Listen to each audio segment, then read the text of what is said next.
अगोदर या भूतलावर येऊन खरी भक्ती कशी करावी याचं उत्पन्न ज्ञान तुमच्या आमच्या उंबरठ्यापर्यंत ज्यांनी पोहोचवलं त्या जगातले साधू संत योगी तपस्वी ज्ञानी तुम्ही आम्ही मानलेले गुरु केलेले गुरु जो जो ज्याचा घेतला गुण तो तो सद्गुरू केला जाण आई वडील आपले गुरु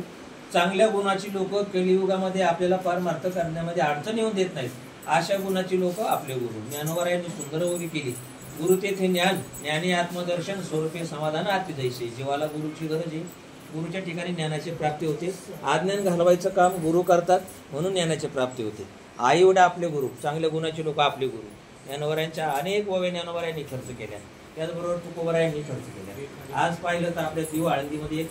वेगळा आगळा एवढा सणच म्हणाय कारण साधू संत येते घरा दिवाळी साधू संतांचं पायी जी उलट चालली तरी मोशीला लागतात आळंदीला चालली तरी मोशीला लागतात आपण राहतो ज्या तीर्थावर ऐकून घ्या त्या तीर्थावर आपण राहतो ते नागेश्वराचं महातीर्थ आहे या तीर्थामध्ये नागेश्वर महाराजांनी समाधी घेतली साधूंना पण ह्या जागी समाधी घेऊची वाटते एवढं पवित्र स्थान आहे नागेश्वर महाराज एक तपस्वी त्यांना पण ज्ञानोबा तुकोबराय पाहिले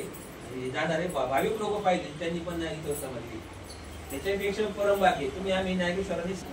त्यांच्या नंतर आपण रहिवासासाठी या ठिकाणी आलो या गावामध्ये इथं नागेश्वराची समाधी आहे इकडे पश्चिम साईडला तुकोबराय आहे आणि पूर्व साईडला ज्ञानोबा आहे त्याच्यापेक्षा परम भाग्य मी नेहमी सांगत असतो का उत्तर दिशेला पवित्र असे इंद्रायणी वाक्य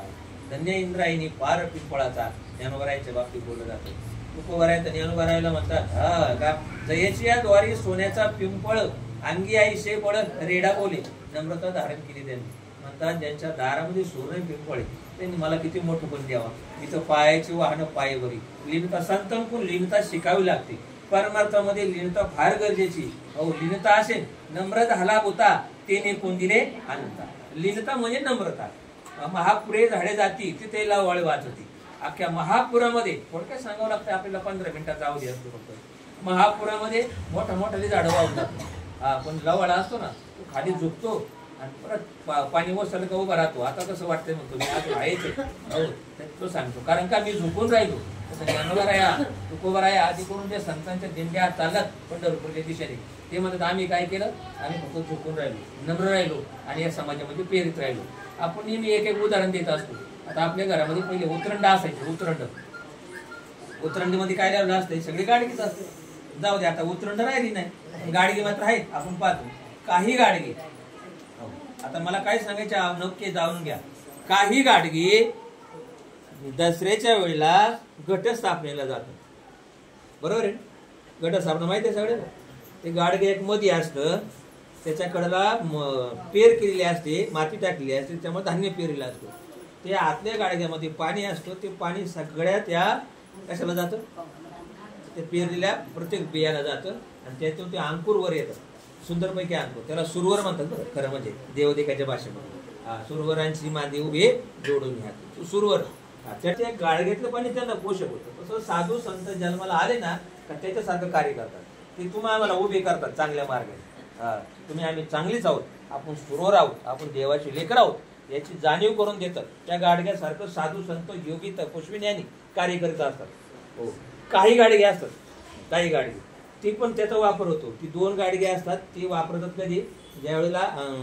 आपल्या घरामध्ये पितृश्राद्ध वगैरे असतं ना त्यावेळेला एक गाडगा आणतो त्याची पूजा करतो एका गाडग्याला थोडा डाग असतो वर मातृ आणि पितृचं गाडगं ते पण पूजलं जाते पण ते तात्पुरतं गाडगं पूजलं जातं एका दिवसासाठी परत ते गाडगं कुठेतरी उचलून ठेवलं जातं बरोबर आहे ना त्याच्यामध्ये पण पाणी भरतात पूजन करतात पवित्र असं गाडगं असतं ते दसऱ्याच्या वेळेला पूजलं जातं नंतरचं गाडगं आई बापाच्या पूजनाच्या वेळेला पूजलं जातं बरोबर ना काही गाडगे मी गाडग्याचं सांगतो तुम्ही आम्ही पण गाडगीच आहोत तुम्ही आम्ही कोण आहेत गाडगीच आहोत काही गाडग्याचं सांगतो साधू संत पहिलं गाडगं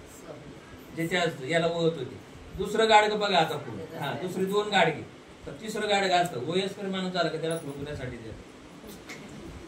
त्याला भांडत येत नाही ते गाडगं उचलून टाकून दिलं का झालं का ते झोपण्यासाठी गाडगं असतं बरोबर आहे ना अजूनही एक गाडगं असतं त्याच्यामध्ये विष्णू भरतात शेवटच्या वेळेला राम नाम सत्य पुढे एक माणूस चालतो ते बी गाडगच असते ना मातीचं त्याच्यामध्ये विष्णू भरतात त्याला हात पण नाही लावती लांब जातात कारण त्याच्यात विष्णू असतो ते विष्णू